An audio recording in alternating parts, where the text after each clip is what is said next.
कई ठग कंपनियों पर कार्रवाई करने और लोगों का पैसा वापस दिलाने के लिए आज एक निजी संस्था के लोगों ने जिला फरीदाबाद के सेक्टर 12 लघु सचिवालय के गेट के सामने अनिश्चितकालीन धरना प्रदर्शन शुरू किया है।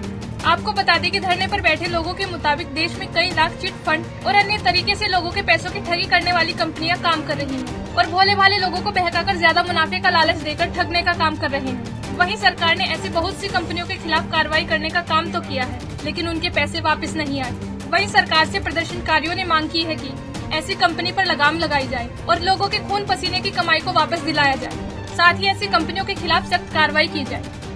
मैं अपनी मांग को लेकर के बैठा हुआ सर।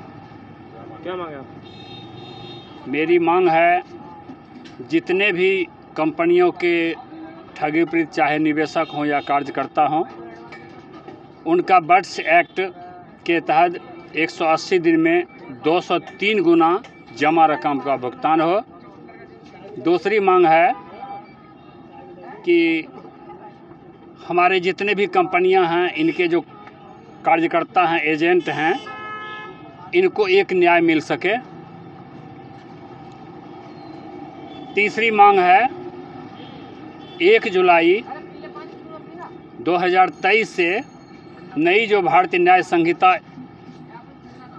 कानून है, इसके धारा 111 के तहत सभी उन ठगी पीड़ितों जो ऐसे कंपनियां हैं जो ठग के भाग गए हैं, उनके ऊपर कानूनी कार्रवाई हो। यही 3 मांग हमारे हैं सर। हम इस वक्त बैठे हुए हैं, जितनी भी सोसाइटियाँ भारत में चल रही है उनको बंद कर दिया गया, तो उनको पैसा वापस लेने के लिए, अपना भुगतान वापस लेने के लिए हम ये सत्याग्रह कर रहे हैं। सत्याग्रह के द्वारा हम बाकायदा कानून के तहत इसको साथ लेके चल रहे हैं।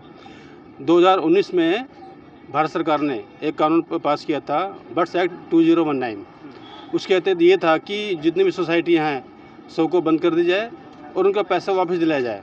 लेकिन उसमें उस कानून का आधा पालन हुआ। आधा पालन ऐसा हुआ कि उनकी सोसाइटी तो बंद कर दी, बट उनको पैसा वापस नहीं किया। तो हम उसी कानून के तहत अपना पैसा भुगतान वो लेने के लिए सत्याग्रह बैठे हैं। हमने पहले से ही जंतर मंतर, राजघाट, PM हाउस सब पे घेराव किया। हमारे वहाँ कोई सुनवाई नहीं, ना है कि कोई राजनीतिक नुमाइंदा हमसे मिलने नहीं आया। तो हार के मजबूर हो गया। हमें हर जिले, भारत के सभी जितने भी ज़िले हैं, उसमें 1 सितंबर से हमारा सत्याग्रह चालू हो रखा है पूरे भारत में। कितने जो आप बता रहे हैं जो ठगी हुई है? ठगी, हाँ, इसमें टोटल ये सर, ये तो मैं वो आंकड़ा बता रहा हूँ जो कि सामने आया है ईमानदार लोगों का। बाकी लोग वैसे भी पैसा जमा करते हैं, वो सामने आए 42 करोड़ लोग बता रहा हूँ मैं, अमाउंट नहीं बता रहा मैं। 42 करोड़ लोगों का पैसा है 42 करोड़ जो कि सामने अभी सामने है। अब जिस तरीके से कह रहे हो कि धरना आपने काफ़ी जगह किया है, जी हाँ। फिर आप सेक्टर 12 बैठे हैं, जी हाँ। तो अगर यहाँ भी सुनवाई नहीं होती तो अगला कदम क्या होगा? नहीं सर, अब तो हम बैठे हैं अनिश्चितकालीन के लिए। जब तक हमारी मांग पूरी नहीं होती हम यहाँ से हटेंगे नहीं, हिलने वाले नहीं। कंपनियों के निवेश किए गए थे कितनी कंपनियों में? सर भारत में कंपनियां तो जैसे 3 लाख तो बाकायदा सरकार की नज़र में थी, जो कि बंद की गई है। उसके अलावा भी और काफ़ी कंपनियां हैं जो कि सरकार की नज़र में नहीं है, लेकिन वो कंपनियां या सोसाइटी बाकायदा सरकारी पेपर दिखाती है।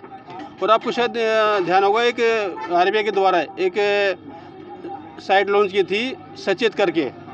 वो इसलिए की थी कि जो भी आपका अगर जो किसी भी कंपनी में या सोसाइटी में पैसा लगाते हैं तो आप उसमें देख सकते हैं, उसमें जो जेन्युइन है वो भी आएगी और जो फ्रॉड है वो भी आएंगी, दोनों शो करती थी। मैंने खुद उसको देखा, तो जहाँ जिसमें भी मैंने किया वो भी फ्रॉड निकल गया। बाद में सरकार से मान्यता प्राप्त हुई है, उसके बाद भी पैसे लेके भाग गई है, उसमें वो भी कंपनी बंद हुई, लेकिन अभी भी चल रही जोर पे।